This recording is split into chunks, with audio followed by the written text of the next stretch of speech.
to have our feet crushed. You're a pediatrician now? After school. Let's get to some top stories with Dan Graziano. He may not be wearing shoes right now. Graz, let's start, though, with some bad news in New England. What do we need to know there?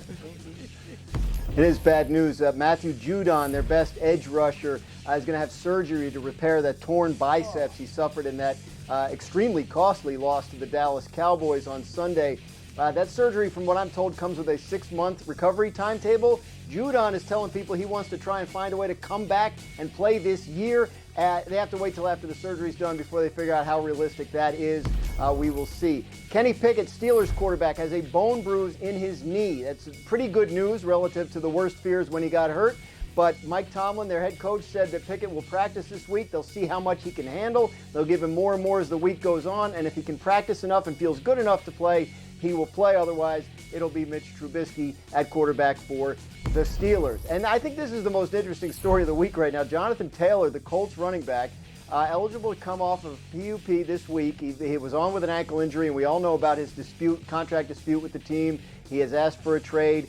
Head coach Shane Steichen said yesterday that Taylor's excited to be back out there with his teammates, and their hope is that they will activate him and play this week. We still haven't heard from Taylor. My understanding on that situation is that he still would prefer to be traded if they don't want to sign him, and that they still don't want to sign him long term. But it's possible he'll decide that his best course of action is to suit up and play, and that might be the best way for him to ultimately get what he wants.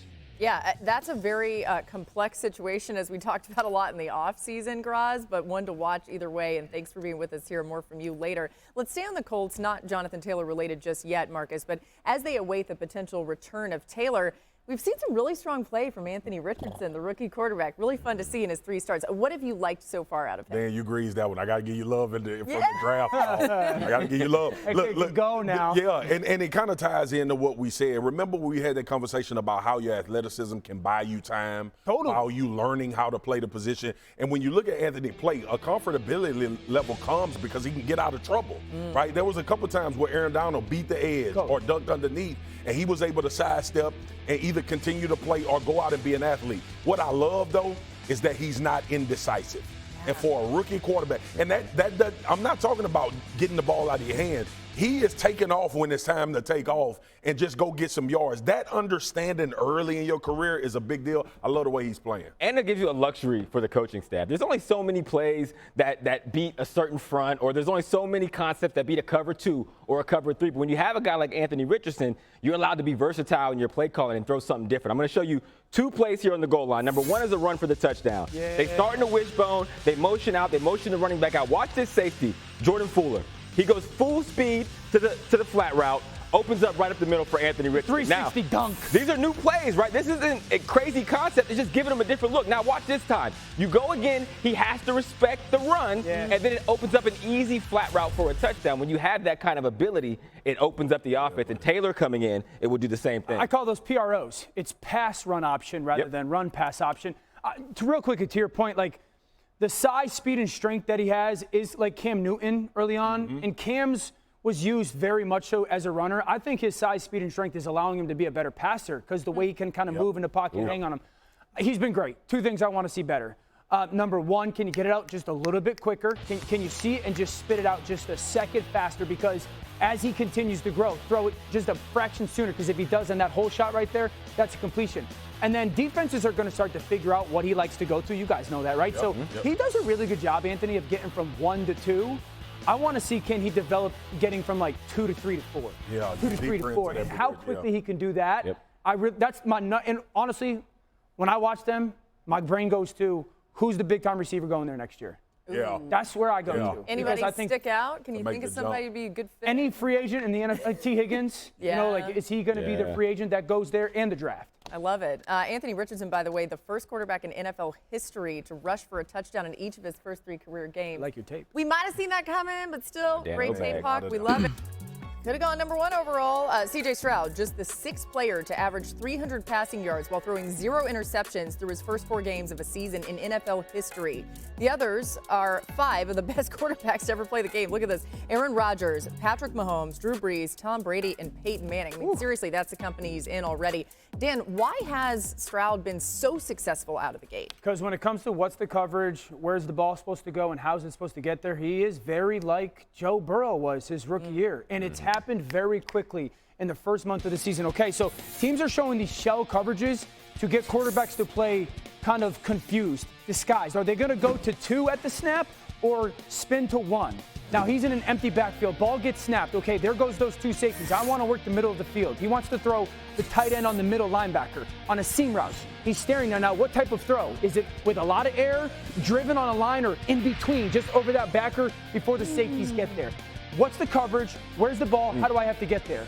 Now, this is a great one. There's those safeties again. Are they going to split and work the middle of the field and cover 2? Are they going to spin to some form of single high safety? That determines where he's supposed to go with the football. Ball gets snapped.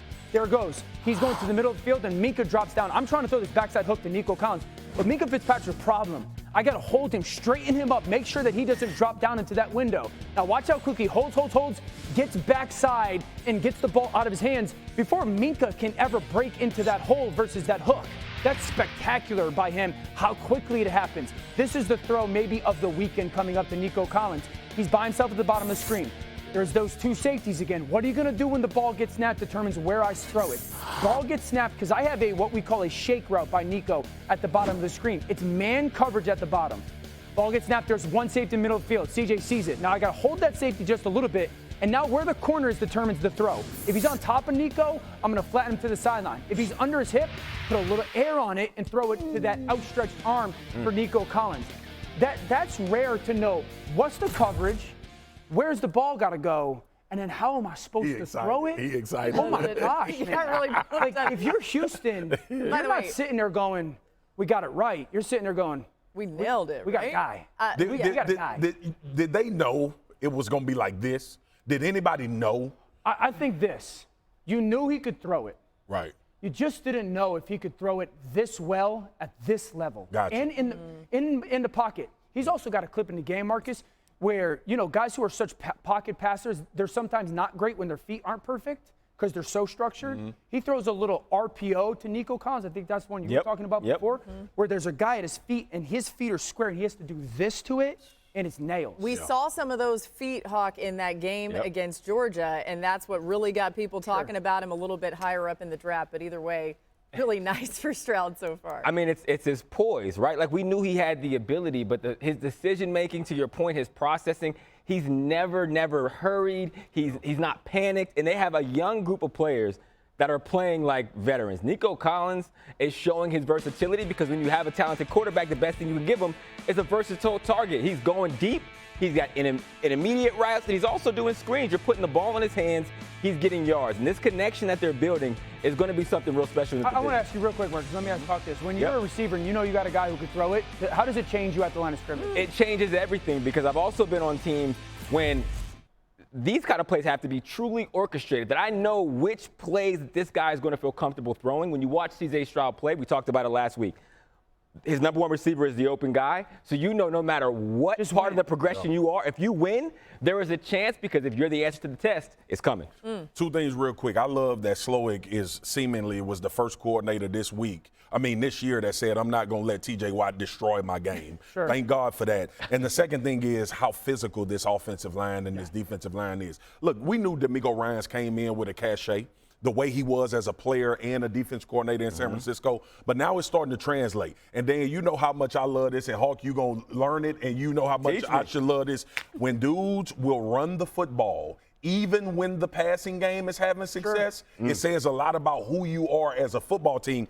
and he never got away with it. For as much as we talked about how good C.J. Stroud was and these receivers, there was always that sprinkle of, let me remind you that this is a line of scrimmage game as well. I feel like as a team, they're a problem. They are, man. They're just every they are tough out. Yeah. They are tough out. Let's read and react to some of the latest news and sound from around the league. We start with the Jets, where Aaron Rodgers had some insight on Zach Wilson's performance in Sunday's loss.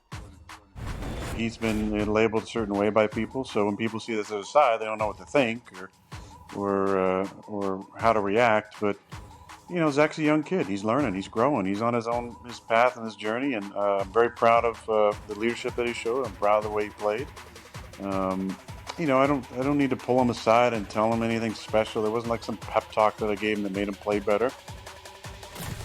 But what was the pep talk? All right, does Zach deserve all the praise this week, Hawk? He absolutely does, because he's been acting totally different. There's an internet quote that says, "Be who you are. Unless you are a terrible person, then be somebody else," okay? So what Zach Wilson did was he stopped thinking. He let his play do the talking. He let it fly. Whenever he does that and he plays fast and instinctual, he has an incredible arm talent. He's incredibly mobile. And when he was at his best, he was doing those things. Yeah, he looked really good in this game. And it was fun to see, honestly. I think we've all kind of been rooting for a break for him. So we love to see it.